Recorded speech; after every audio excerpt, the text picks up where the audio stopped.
looking at the great questions of life with our philosopher Ron Hall here. Thanks again for being with us and sharing some knowledge with us today. We got another question here for you, and that is, why do you think so many people feel lost, unsure, lonely, and disconnected? Well, that's a good question, because that to ask that question infers a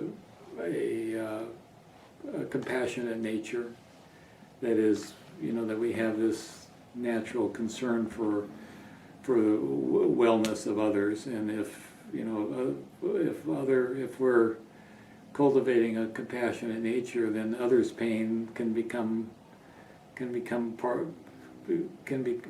a pain for us. I mean, don't we? If you really think about it, I mean, we get competitive and we get jealous and we get envious, but these are the low arts. They're recognized as, I mean, I think they're part of the list of the cardinal sins, in Christianity. The things that bring us down, and jealousy and envy and greed and these malevolent states of mind are widely recognized as not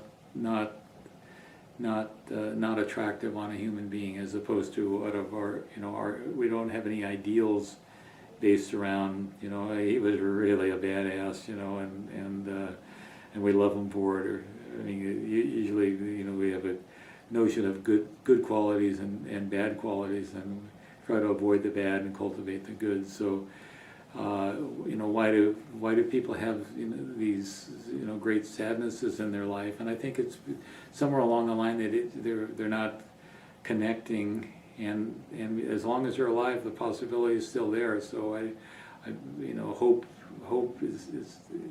springs eternal, as someone once said, and so believing in the possibilities of life is really pretty fundamental. If you don't believe, and it doesn't cost you anything to believe that things are going to get better, then it's hard because the mind's going to follow its primary programming. And if you give it a program that is pessimistic, and even if the pessimism is based on real experience and a true lots of bad things having happened to you, and it begins to wear you down over a time, and I can certainly understand that.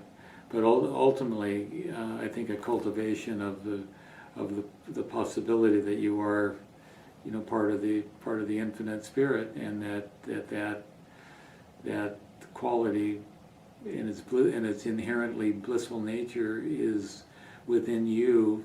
That has to be cultivated. That has to be recognized. It has to be brought forward as a resource to counter the negative aspects in life. And so I've never, I don't know a lot about the treatment programs, but it's amazing how many people have. I mean, I've had friends that have gone through AA, for example, and there's the 12 steps, and when you think of the underlying psychology of it is, you're taking responsibility for your actions. That is, you're not blaming unforeseen circumstances, the winds blowing your boat about the sea. You have to take, and that can be hard to do, if you're not used to.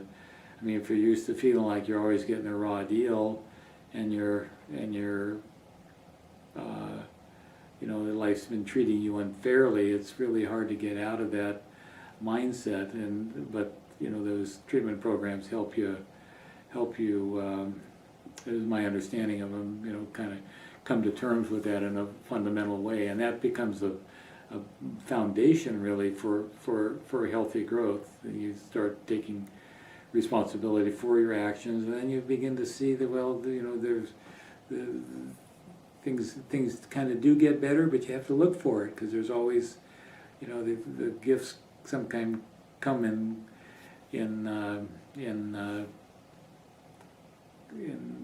undercover, so to speak, and you have to sort of peel away the what's really happening, and doing that in a hopeful way helps inform that, helps make that more possible. So, things are happening to us all the time, and we're making judgments about it. One of my favorite stories is, I think it's a Taoist story out of the Chinese tradition, but this farmer gets visited by a friend, and he says, his friend says, well, how you doing? And the farmer says, well, I don't know, my horse ran away last night. And the visitor says, oh, gee, that's too bad. And the farmer says, well, you never know, and the visitor leaves. He comes back a few days later. He says, how you doing? He says, well, I remember last time you were here, my horse ran away. Well, he brought back with him 7 wild horses. Now I've got 8 horses.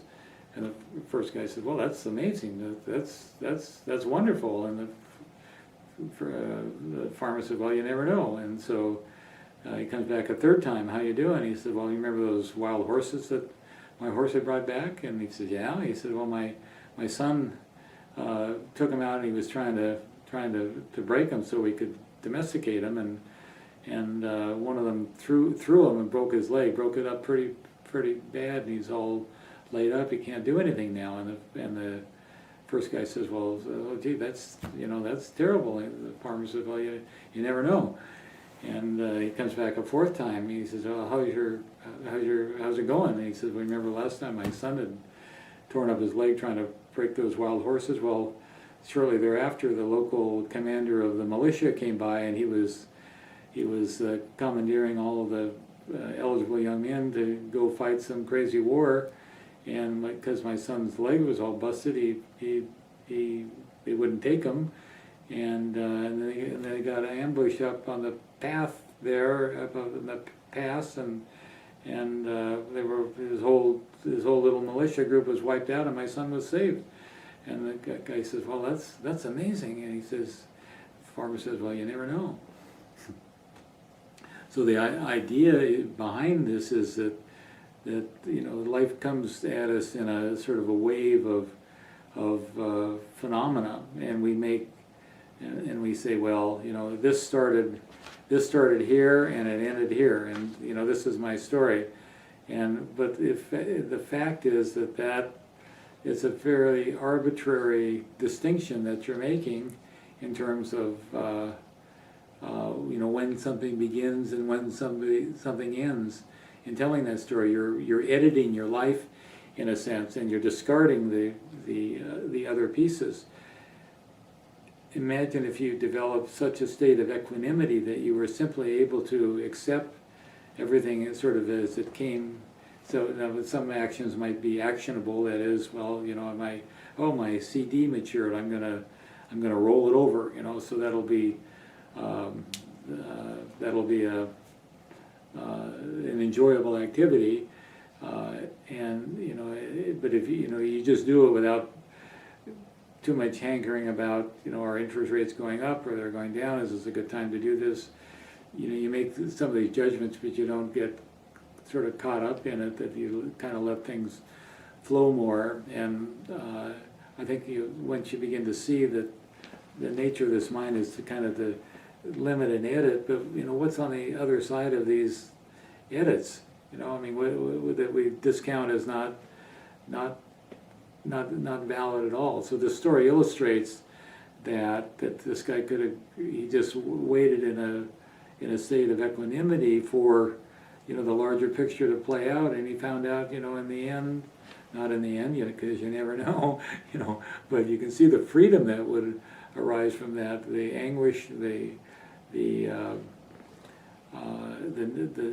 spirit of non-attachment that would come from that when you're really just ready to accept whatever comes your way, because knowing that it'll be temporary. The market goes up, the market goes down. People like you, people don't like you. Everything in this world is, and we're trying to manipulate it so it kind of, favors where we would like to see things go, which is natural. There's a creative action in that, but inherent in that is the great second noble truth of the Buddha, which says that first is that life is suffering, and the second that the cause of suffering is desire or attachment. So I want things to be a certain way, and they're not that way, and I'm going to make them that way, but they don't want to be that way, and I'm going to redouble my efforts, and now I'm into this frustration, a whirlwind of anger and frustration because I can't get things the way I want them to be. If I was able, I may want them to be that way for a perfectly good reason. If I could extract all the angst that I'm using for motivation, which is churning my stomach and making me disagreeable and making me bark at my loved ones and simply do it because it's the right thing to do, then we're beginning to master the notion of equanimity and non-attachment, which doesn't mean you don't care, doesn't mean that you're not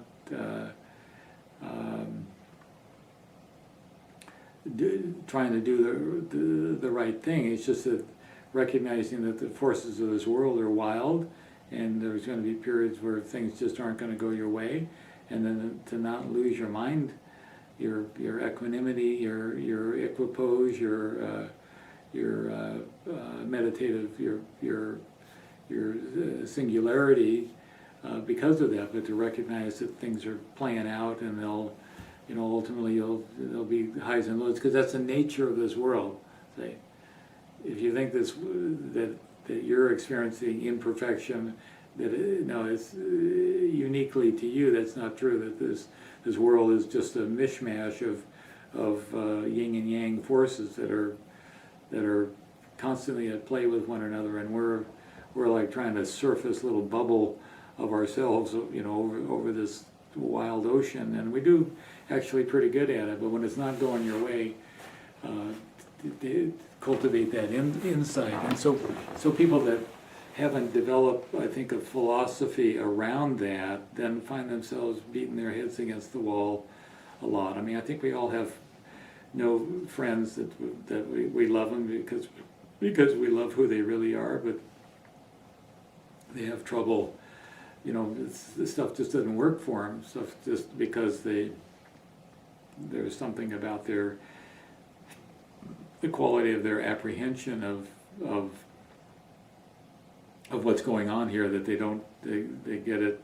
They don't quite have the proper perspective on the nature of things. Again, the Buddhists, they have this notion of wrong views.